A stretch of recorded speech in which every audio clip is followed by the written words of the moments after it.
मालती देवी के घर पर रोज रात के खाने को लेकर लड़ाई होती थी कि रात का खाना कौन बनाएगा। मालती देवी की दोनों बहुएं एक नंबर की कामचोर और आलसी थी। शाम होते ही दोनों को इतना आलस आता था कि रात का खाना बनाने में उनकी शामत आती थी। रात के 8 बज गए थे। मालती देवी को भूख लग गई थी।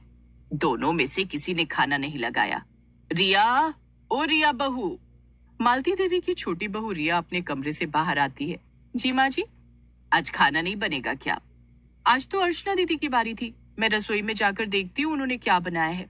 रिया रसोई में जाती है तो वहां कोई नहीं था। माँ जी, रसोई में तो कोई नहीं है, खाना भी नहीं बना। जाकर अर्चना को बुला ला। रिया अर्चना के कमरे में जाती है तो वो कान में हेडफोन लगाकर गाने सुन रही थी। रिया जोर जोर से चिल्लाती है, दीदी, अर्चना दीदी। क्या बात है रिया, आपको माँ जी बुला रही हैं। अर्चना बाहर मालती देवी के पास आती है। माँ जी, आपने मुझे बुलाया? अर्चना बहू, अभी तक खाना क्यों नहीं बनाया? रात के 8 बज गए हैं। राहुल और संदीप के आने का वक्त हो गया है। माँ जी, रात का खाना मैं क्यों बनाऊं? कल रात का खाना मैंने बनाया था, तो आज रात का खाना रिया बनाएगी ना। मैं रात का खाना क्यों बनाऊंगी? मैंने सुबह का नाश्ता और दोपहर का खाना भी बनाया था। मैं बहुत थक गई हूँ, मैं तो अपने कमरे में आराम करने जा रही हूँ। माँ जी, रोज रोज रात का खाना मैं नहीं बनाऊंगी। आप एक काम कीजिए, पूरे महीने का एक चार्ट बना दीजिए कि कौन कौन कब कब खाना बनाएगा। 5 लोगों के परिवार में अब खाना बनाने के लिए चार्ट बनाना पड़ेगा। माँ जी, मैं संदीप जी को फोन करके बोल देती हूँ कि वो खाना बाहर से ले आए। अर्चना अपने पति संदीप को फोन करती है। संदीप जी, आज आप सबके लिए बाहर से खाना पैक करा कर ले आइए। मैं खाना बाहर से ले तो आऊंगा, लेकिन लेट हो जाएगा। अभी मैं ऑफिस से निकला हूँ। अब खाना पैक कराने होटल जाऊंगा तो मुझे घर आने में 10 बज जाएंगे। कोई बात नहीं, 10 बज जाए तो बज जाए, लेकिन मैं तो खाना नहीं बनाने वाली। संदीप सबके लिए खाना पैक कराकर रात के 10 बजे घर आता है। भूख के मारे मालती देवी की आंतें कुलबुला रही थी। वो तो खाने पर टूट पड़ती हैं। माँ जी, थोड़ा इंतजार तो कर लेती, मैं सबके लिए खाना परोस ही रही थी। बहू, मैं रात के 8 बजे से खाने का इंतजार कर रही हूँ, अब मुझसे नहीं रहा जा रहा था। बाकी लोग भी खाना खाकर सोने चले जाते हैं। दूसरे दिन अर्चना ने सुबह और दोपहर का खाना बनाया। शाम होने वाली थी। आज सुबह और दोपहर का खाना दीदी ने बनाया है। रात का खाना बनाने की जिम्मेदारी मुझ पर आ जाएगी। मैं अपना फेवरेट टीवी सीरियल नहीं छोड़ने वाली। रिया ने अपने दाहिने हाथ की उंगली पर पट्टी बांध ली और उस पर लाल रंग लगा लिया। अर्चना ने रिया की उंगली देखी।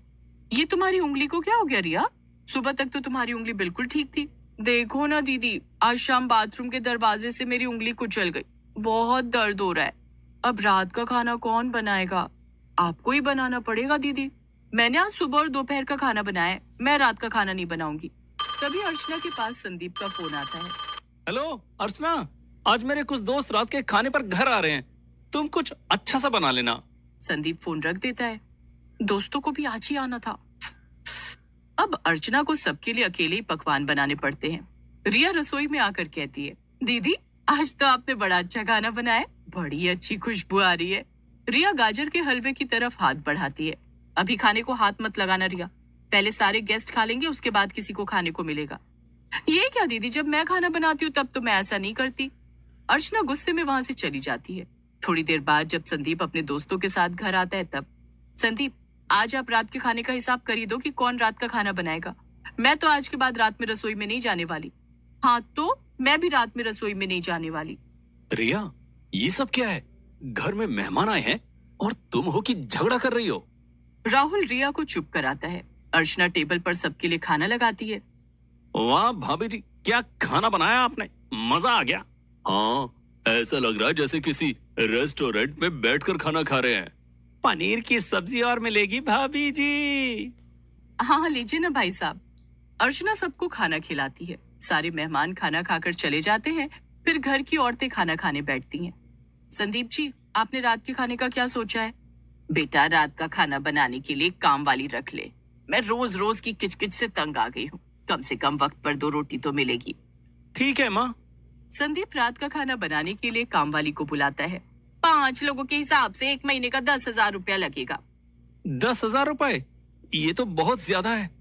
इससे कम नहीं होगा साहब। दाल, सब्जी, रोटी सब बनानी पड़ेगी। 5 लोग हो तो 20 रोटियां तो बनानी पड़ेंगी। रख लेते हैं भैया, महीने के 5,000 आप दे देना और 5,000 मैं दे दूंगा। ठीक है राहुल। काम वाली रख ली जाती है, लेकिन पहले ही दिन से उसने अपने रंग दिखाने शुरू कर दिए। वो 8 बजे रात पे काम पर आई। मंजू, तुझे 6 बजे आने के लिए कहा था, तू 2 घंटे लेट क्यों आई? मालकिन, मेरे बेटे की तबीयत खराब हो गई है, उसे लेकर डॉक्टर के पास गई थी, इसलिए लेट हो गई, कल से मैं टाइम पर आएगी। ऐसा कहकर वो रसोई में चली गई। 1 घंटे में उसने खाना बना लिया। जाते समय उसने मालती देवी से एडवांस रुपए मांगे। मालकिन, मुझे 5,000 रुपए एडवांस दे दो, बाकी के 5,000 आप महीने के अंत में दे देना। लेकिन आज तो तेरा पहला ही दिन है, मैंने बताया था कि मेरे बेटे की तबीयत बहुत खराब है, उसके इलाज के लिए पैसे मांग रही हूँ। मालती देवी अपने बड़े बेटे संदीप से पैसे मांगकर मंजू को दे देती है, लेकिन पैसे लेकर वो 3 दिन काम पर नहीं आती है। तीनों दिन खाना बनाने के लिए दोनों बहुओं में फिर से झगड़ा होने लगता है। मैंने कह दिया ना, मैं रात को रसोई में नहीं जाऊंगी, मैं भी रात को रसोई में नहीं जाऊंगी। आप दोनों शांत हो जाओ, मैं खाना बाहर से मंगा देता हूँ। राहुल, मेरे लिए पनीर चिली और नूडल्स मंगा देना, मेरे लिए कढ़ाई पनीर और नान मंगा देना। राहुल सबके लिए उनका मनपसंद खाना मंगाता है, लेकिन उसके काफी पैसे खर्च हो जाते हैं। आज तो बहुत पैसे लग गए, रात का खाना बहुत महंगा पड़ रहा है। काम वाली को 10,000 रुपए देने के बाद भी बाहर से खाना मंगाना पड़ रहा है। तुम दोनों चिंता मत करो, कल से रात का खाना मैं बनाऊंगी। 2 दिन तक रात को मालती देवी रसोई में जाकर सबके लिए खाना बनाती हैं। तीसरे दिन जब मंजू काम पर आती है, मंजू, तू 3 दिन क्यों नहीं आई? मालकिन, मेरे बेटे को अस्पताल में भर्ती करना पड़ा, मैं 3 दिन से अस्पताल में थी, तो काम पर कैसे आती? उस दिन मंजू ने खाना बनाया तो सबने राहत की सांस ली। थैंक गॉड कि मंजू काम पर आ गई। लेकिन मंजू कुछ दिन काम पर आने के बाद फिर गायब हो जाती है। उसके न आने पर रात को रसोई में कोई नहीं जाता, मालती देवी को ही रात का खाना बनाना पड़ता। इस तरह मंजू महीने के 15 दिन छुट्टियों पर ही रही और महीने के आखिर में आकर वो पूरे पैसे भी ले गए। ये सब कुछ देखकर संदीप, राहुल और मालती देवी ने कुछ डिसाइड किया। दूसरे दिन मंजू काम पर नहीं आई। माँ जी, आज मंजू क्यों नहीं आई? उसे मैंने काम से निकाल दिया है। माँ जी, आपने मंजू को काम से निकाल दिया तो रात का खाना कौन बनाएगा? उसी समय संदीप और राहुल ऑफिस से घर आ जाते हैं। अरे, आप दोनों इतनी जल्दी घर आ गए, अभी तो शाम के 6 बजे है। हाँ, अब से हम दोनों जल्दी ही घर आएंगे। इतना कहकर दोनों भाई रसोई में चले जाते हैं। संदीप सबके लिए चाय बनाने लगता है और राहुल सब्जी काट रहा होता है। चाय बनाने के बाद संदीप सबको चाय देता है। भैया, ये चाय आपने बनाई है? हाँ रिया। राहुल कहाँ है? वो रसोई में है। रिया और अर्चना दोनों रसोई में जाती हैं तो देखती हैं कि राहुल सब्जी बना रहा होता है। राहुल, ये आप क्या कर रहे हैं? सब्जी बना रहा हूँ। लेकिन सब्जी आप क्यों बना रहे हैं? तो कौन बनाएगा? मंजू को आप लोगों ने काम से क्यों हटा दिया? तभी संदीप वहां आ जाता है। मंजू महीने में 15 दिन काम पर आकर महीने के पूरे 10,000 रुपए ले गई। बाकी के 15 दिन हमने बाहर से खाना मंगाया, या फिर माँ ने खाना बनाया, या फिर माँ ने खाना मंगाया। हम इतने पैसे बर्बाद नहीं कर सकते और ना ही बुढ़ापे में माँ से काम करवा सकते हैं। इसलिए हम दोनों भाइयों ने ये डिसाइड किया है कि अब से रोज हम ऑफिस से जल्दी घर आएंगे और रात का खाना हम दोनों मिलकर बनाएंगे। लेकिन इससे आप लोगों की जॉब पर इफेक्ट पड़ेगा। हाँ, इस तरह रोज रोज आप लोग ऑफिस से जल्दी घर आएंगे, ये ठीक नहीं है। कुछ तो करना पड़ेगा रिया, या तो हम लोग नौकरी कर लें या रात का खाना बना लें।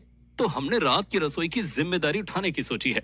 आखिर माँ को वक्त पर खाना देना हम भाइयों की ही जिम्मेदारी है। नहीं संदीप, हमें माफ कर दीजिए, आप दोनों ने हमारी आंखें खोल दी। ये जिम्मेदारी हमारी है जिसे हम भूल गए थे। आप दोनों कमरे में जाकर आराम कीजिए, आज से रात का खाना मैं बनाऊंगी। नहीं दीदी, आप अकेले खाना नहीं बनाएंगी, मैं आपकी मदद करूंगी। उस दिन से दोनों बहुएं मिलकर रात का खाना बनाने लगी और मालती देवी के परिवार में रात की रसोई का झगड़ा खत्म हो गया।